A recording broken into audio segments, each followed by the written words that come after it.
Memories with Meg. Meg! This video contains graphic material which may not be suitable for younger children. Discretion is advised. Mostly just because it's super gross. So a lot of you probably remember my 25 things about Meg video. One of the facts that I mentioned is that my eyes were not so good. I believe I said I'm legally blind. It's true.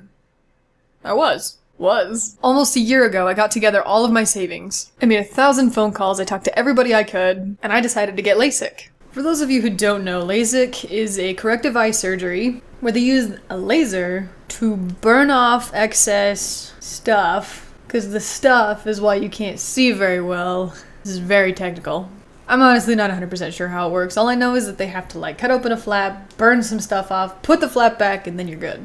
With vision as bad as mine was, it's really hard to function in just daily life. I can't wear my contacts when I swim, but I can't see without my contacts. When I wake up in the morning, I can't even see my ceiling. It was really bad. While I didn't necessarily mind it because that's all I'd ever known, I kind of figured it would be better to be able to see. I finally found a little clinic that I liked, with a doctor that I liked, that it seemed like I could trust with my eyeballs, cause I see with those. You gotta be careful with them. And I went in for my consultation. Turns out I was the perfect candidate for LASIK.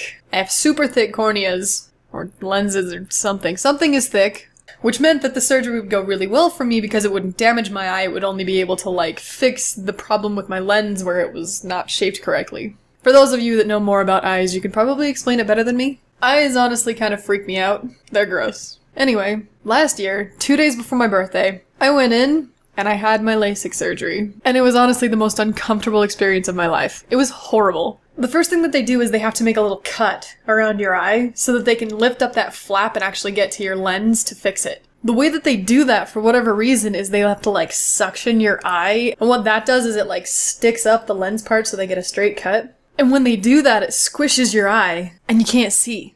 You feel like you're going blind. They were squishing my eye, and it felt like my whole face was being suctioned into the machine. I couldn't see because everything was black. And after that, it was actually pretty easy. After they cut the little flap thing, they put this thing in your eye that holds it open. And the thing looks like a medieval torture device. It's like little claws that hold your eyes open. It's horrifying. It was super gross. Because you can see everything they're doing. They have to peel back your flap, and then he has to mess around with your lens a little bit before the machine can actually laser off the excess lens and stuff.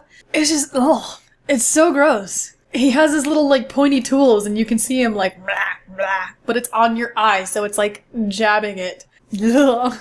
I already told you, eyes freak me out. It was not awesome. But I endured. And after all the cutting and lens moving and everything like that, you can see these little red lights. And you can feel a little bit of heat. And as it's going bzz, bzz, bzz on your eye, you can smell it burning. I had this realization as I was laying there and the laser was going. I was like, oh my gosh, that's the smell of burning eyes. It actually only took about half an hour to finish the surgery. Very easy, very painless. My parents were out of town, and so what ended up happening is my aunt took me, because there's no way I can drive myself home after. And I just remember I wanted to see so bad. And I couldn't open my eyes, not even a little bit. It was horrible. It was just ow! I actually couldn't open my eyes for 3 hours. It took a long time. And after I did open my eyes, I had blood spots all over them, just from being jabbed with things that my eyes were why are you jabbing me with that? But I had my vision 20/20 that night. And it was the most incredible thing to go to sleep and see my ceiling above me. It took about a month, actually, to get used to being able to see in the mornings because I'd wake up and I would be able to see, but I would still reach over for my glasses and be like, wait, I still have my glasses, and it's one of those things where I put them on and I'm like, my vision was that bad? But I'm super grateful for it, and it was awesome. That's the story of when I had my eyes lasered out. And the moral is anything is possible if you only believe. This is definitely not my favorite backdrop I've ever had.